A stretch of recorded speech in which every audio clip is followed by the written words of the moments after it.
திமுக அரசின் தேர்தல் வாக்குறுதி 313 நிறைவேற்ற கோரி புதுக்கோட்டையில் அங்கன்வாடி ஊழியர்கள் மற்றும் உதவியாளர்கள் 400க்கும் மேற்பட்டோர் சாலை மறியல் போராட்டத்தில் ஈடுபட்டு அரசுக்கு எதிராக முழக்கம் எழுப்பி வருகிறார்கள். விவரங்களை செய்தியாளர் பாக்கியராஜ் வழங்க நாம் கேட்கலாம். பாக்கியராஜ், மேலும் விவரங்கள்.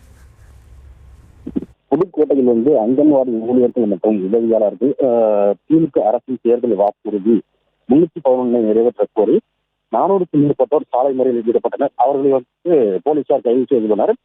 புதுக்கோட்டை அண்ணா சிலையிலிருந்து பேரணியாக அங்கன்வாடி ஊழியர்கள் சென்றனர். அப்போது அங்கன்வாடி ஊழியர் மற்றும் உதவியாளர்களை அரசு ஊழியராக உடனடியாக அறிவிக்க வேண்டும்.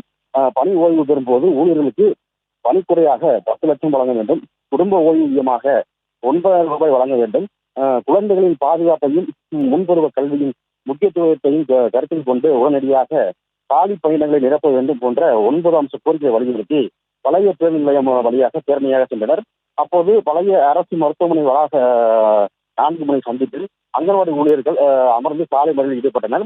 இதனைத் தொடர்ந்து ஆர்ப்பாட்டத்தில் ஈடுபட்டவர்கள் வந்து போலீசார் கைது செய்துள்ளனர். விவரங்களுக்கு நன்றி பாக்கியராஜ்.